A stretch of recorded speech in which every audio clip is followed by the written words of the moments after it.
So I'm sitting with Marc Scorca, CEO of Opera America. Thank you so much for joining me on the Culture It's really a Soup. pleasure to be here. Thank you so much for giving me this time. Absolutely. So we're going to start off with our Culture Soup moment.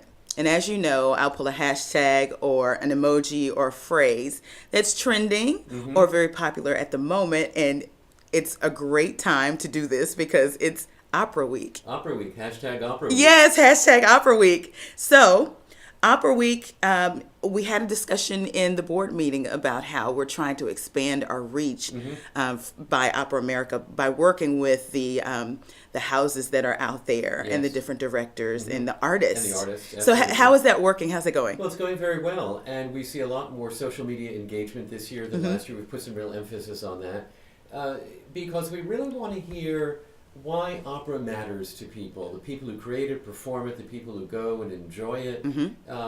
Opera has this image of being remote, old-fashioned, European, foreign, and we just, it's a multimedia art form Right. in a multimedia world. And the subject matter, if it's an old opera, the subject matter is kind of universal, but there's so much new opera going on where people can really go to opera as a musical, theatrical experience that resonates with the world they live in. Right. So we want to get word out there through National Opera Week about why opera matters to people. What is it that moves them? What is it that captivates them? Why would they encourage someone else to go? Right. So there seems to be an urgency to reach more people. Can you talk to me about why that might be? Sure. I think in any business, there is an urgency to build and refresh your customer base. Right. So that is just a natural part of running a business, and an opera company is a business. Beyond that, opera has been, I think, hampered in its advance in this country by the negative stereotypes about us being old, Right. European, boring. And we feel that to really make opera thrive in this country as a multimedia cultural expression that talks about the issues of today, we need to break down some of that negative stereotype. Right. So the urgency for us is traditional business practice, just get people to think better about your product and hopefully they'll buy more. But we also know that we need to deconstruct these negative impressions about opera and give people a new image of what this art form is. Right. So is it all stereotype? Is there anything that you're trying to do inside the opera to change, to be more inviting? Oh, like any stereotype, there are elements within it that generate the stereotype itself. Right. So I'm a big one to own how the opera world has a bunch of inherited practices that make newcomers feel less welcome than we would wish them to feel. And that's everything with, when do you applaud? What do you wear? What is the proper behavior in the opera house? And I think a lot of our opera companies are re-examining the entire audience experience. Because food and beverage matters, socializing, being able to take pictures and share them on social media. Yes, during a performance, we want everyone to be quiet, but there are times to share, to enjoy, to applaud, to yell and scream Right. if you like it. And we just need people to realize that making newcomers feel welcome in the opera house is a shared responsibility. Right. And some opera companies are coming along a little faster than others. I know that they're doing research. You mentioned that the LA Opera, where we went last night, had done some research and discovered some things. And I noticed a difference between this spring when we went to the opera and this fall, just last night, and the difference in how they even encouraged us to use our devices. Did you pick up on that? Absolutely, and LA Opera is still, is out front, as in a way Opera Theater of St. Louis is out front. Opera Theater of St. Louis, where we were in the spring, is among the most casual opera companies that you'll see. People are in shirts and khakis and jeans and just going and enjoying it. And at Opera Theater, there's a beautiful tent on a lawn in a garden. People can have their picnic dinners there. Oh, that's awesome. They go after performance and meet the artists. It's a very friendly evening if you go to Opera Theater of St. Louis. Here at Los Angeles Opera, the Dorothy Chandler Pavilion is a nearly 50-year-old grand opera house with a big staircase and the big chandeliers. So I think LA Opera has to work even harder to make people feel relaxed and comfortable in an environment that might imply sort of formality Sure. and barriers, economic, social barriers to attendance. So last night's announcements beforehand, which is, please turn off your cell Yes. phone. Everyone knows those. Yes. But the way, they joked and said, please don't Sing along. and they encourage you to, keep on your device. So Right. that way if you're, wanting to share, you can. And it was much more relaxed than the normal pre-curtain speech. Right. And I can't stand it. It's so funny that you bring that up, Michelle, because it's a bugaboo of mine. I haven't written about it yet. Is you hear, welcome to the Acme Opera Company. You cannot leave and get back into the theater until intermission. You cannot take pictures. Turn off your cell phones. Do not unwrap gum. Have a good time. No. And it's like Go. And the language is, you are forbidden. Yes. You are prohibited from. Yes. You will not be allowed to. And have a nice evening. Right. And it's like, no, can't we make it a little friendlier? And I thought last night's pre-curtain announcement was awesome. was much friendlier. It was awesome. Yeah. And it was a female voice. Yes, it which was. was also refreshing. I hadn't thought about that. Yes. Being a male, I don't notice those things all the time. But you're absolutely right, because normally they're male voices, and sometimes they this drives me crazy. Sometimes they search for the British accent in the office. Yes. So you have this British accent, a deep male voice, telling you what you were prohibited to do, and have a nice evening. Yeah. Exactly. They also gave us hashtags to use, which was awesome. When I met you, by the way, we need to talk about that so everybody knows. Some people have seen the video, but I spoke at the conference. At our annual conference in Dallas. And we had 4 incredible speakers. Yes. We had a 4th up. And the first 3, as we had anticipated, had limited exposure to opera. They didn't really know about it. So we were asking them, 2 of them were women of color, 1 was a white man, and we were asking them what the opera experience is like to them as newcomers or as infrequent attenders. And then you spoke so beautifully about social media and its role in the world around us, in the culture world. And I asked you, from an outsider point of view, what's it like going to the opera? And that's when you said, wait, I'm a trained mezzo-soprano. Right. And you just brought down the house because, here you were an insider. Right. You knew opera from the inside. So you have this incredible dual perspective of someone who is not necessarily a frequent attender, but who loves the art form and trained in the art form. And you can give us great feedback about how we're doing.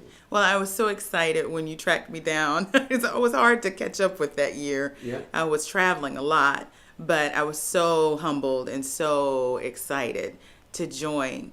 And the premise was that I would help you and Opera America with their social media and marketing and PR, with a bent towards being more inclusive, which was exciting to me because that is absolutely where I kind of live, work, and breathe right now. So let's talk about some of the things that Opera America is doing. I have had the pleasure to sit in at least 2 board meetings so far, and I'm involved in 2 committees. One is advocacy and communications, and the other one is our civic practice. So let's talk about those. Well, Opera America has given away almost $15 million over the last 30 years to support the creation of new opera. And what we found is that over those 30 years, $15 million, 95% of the grants were to male composers. And that women are absolutely, dramatically underrepresented as composers of opera. So, working with a wonderful foundation, the Virginia B. Toulmin Foundation, we have a program now that provides grants directly to women who are creating opera, and we support opera companies that are commissioning operas from women. This year, we're thrilled to be unveiling a new program that does something similar, slightly different, but something similar for composers and librettists of color. Because, and you know what, for the listeners out there, let's talk about what a librettist is. Sure. Opera is a theatrical art form. So there's lots of music and beautiful singing, but underneath it all is text. It is a play of sorts that is enhanced, elevated, amplified, intensified by music. So you'd say they're like a screenwriter almost. They're almost like a screenwriter, absolutely. What's interesting is a script for a movie is different than a script for television. Right.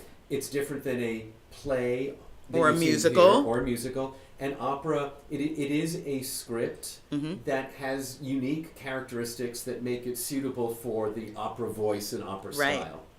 Which means there are fewer words, because it takes a long time to sing a line. Yes.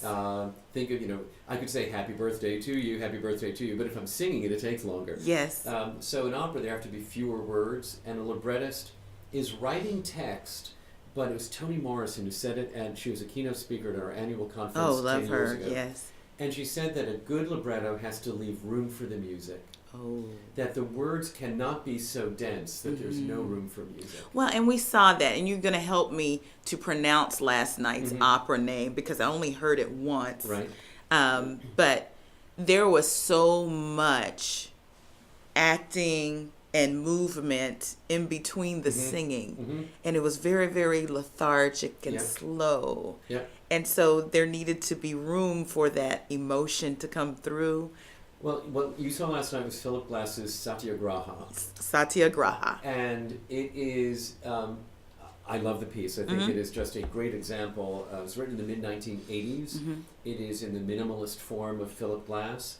It is an unusual opera in its relationship between music and text because it's in Sanskrit. Oh. So that's why there were projected translations. Wow. And it is very repetitive. The way absolutely. Philip Glass's music is repetitive. The text is also repeated again and again and again.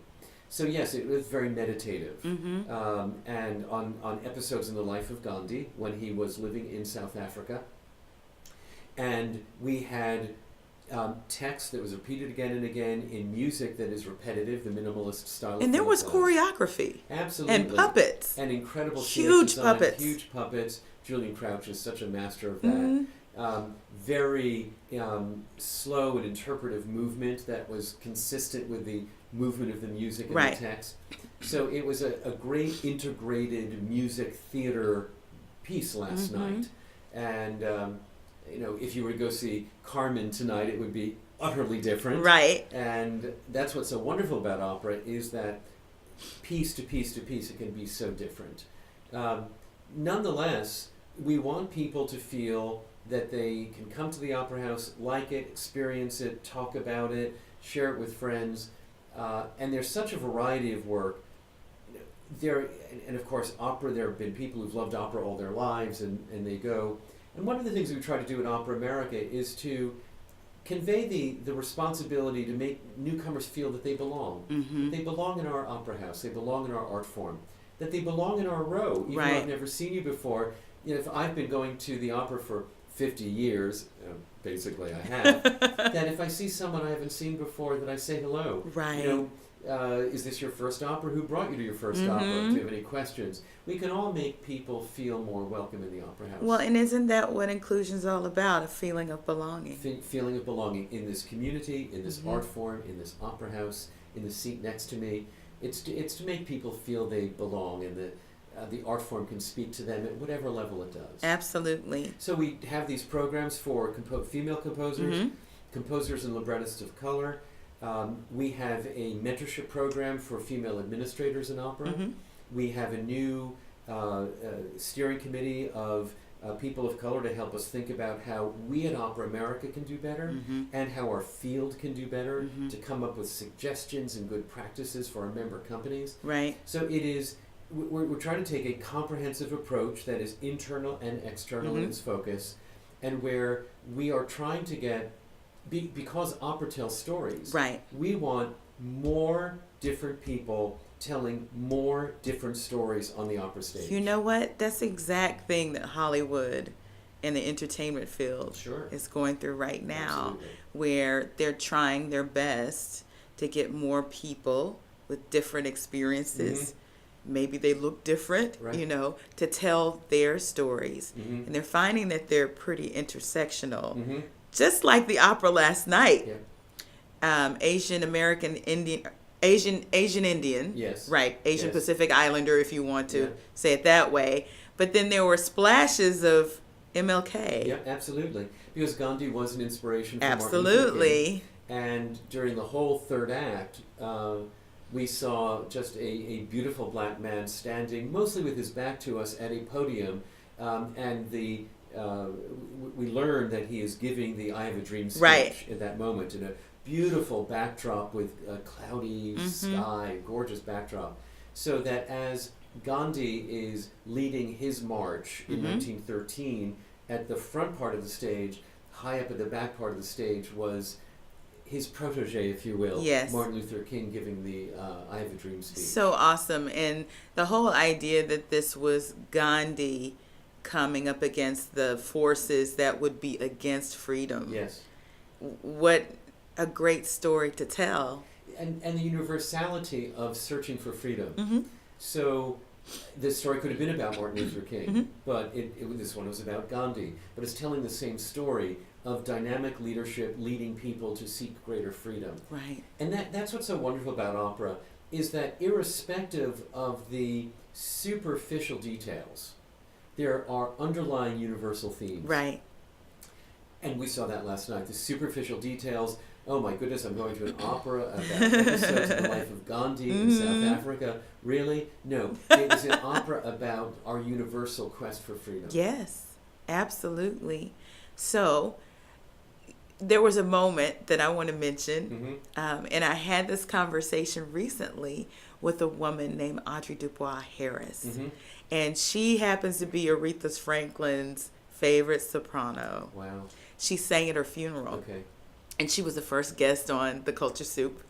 And I mentioned Opera America because you did some real-time social media and got some of the most incredible reach that you've ever had before an engagement. Tell me about how that happened and how it relates to the Queen of Soul. Well, every time we have a National Opera Week, which happens annually every as you year, might guess, we have an honorary chair.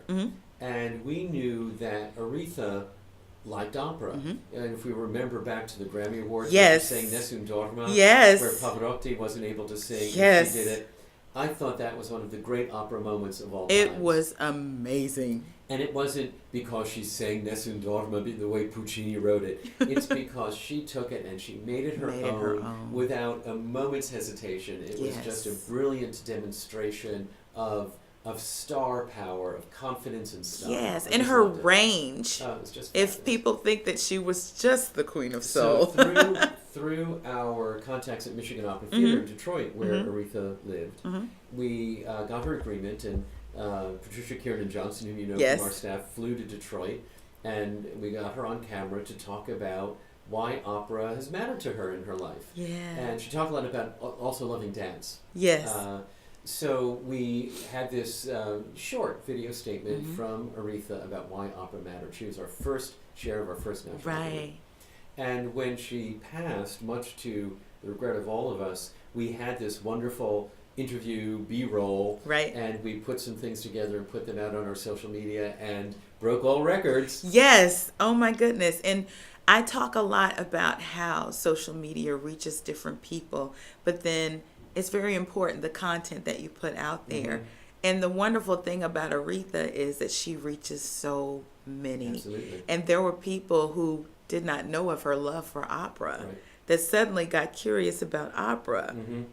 Not just from the social media that you put out there, but if you were watching the Grammys that night, which I was, you were absolutely taken aback. You know, you are. And what's amazing about opera, you know, and it is this unamplified voice where the body is the instrument. It's an amazing athletic accomplishment to produce the sounds you heard last night. No amplification, just the human body is the instrument. And did you notice that they absolutely had no movement when they were singing? And when I say that, you know, the power, the sheer power at which they were singing, you didn't see them, you know, move to make that happen. They were perfectly still, and this booming voice, just it's training. The little soprano that was just belting it out, and she was perfectly still the entire time, just blew me away. All night long. Yes. And so there is this magnetism of the opera voice, of the opera singer, of the power of what they do, and I think once people hear it, whether it was Aretha doing it at Radio City Music Hall or in other settings, once you hear it, you do want to hear more. And these days, opera companies are performing in grand opera houses like Los Angeles Opera, but even LA Opera has another program called LA Opera Off Grand, and they perform in different theaters, different venues around LA. A lot of our opera companies do some of their operas, particularly the grand operas of the 19th century, in the big opera house, but they're doing other works in smaller theaters, black box spaces, lofts, churches.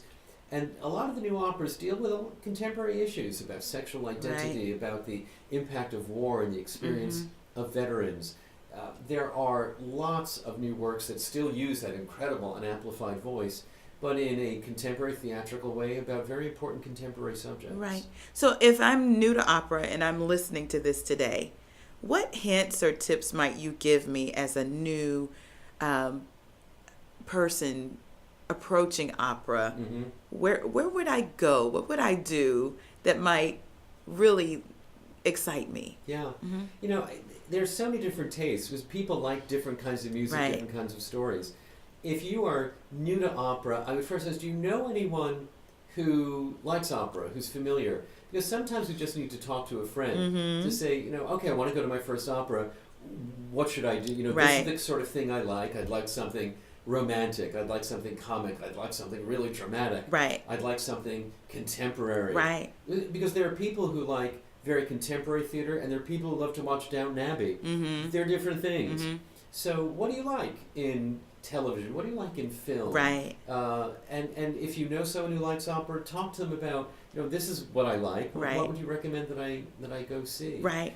If you have an opera company in your community, probably they have a really rich website that provides information about all the things they're doing in that season.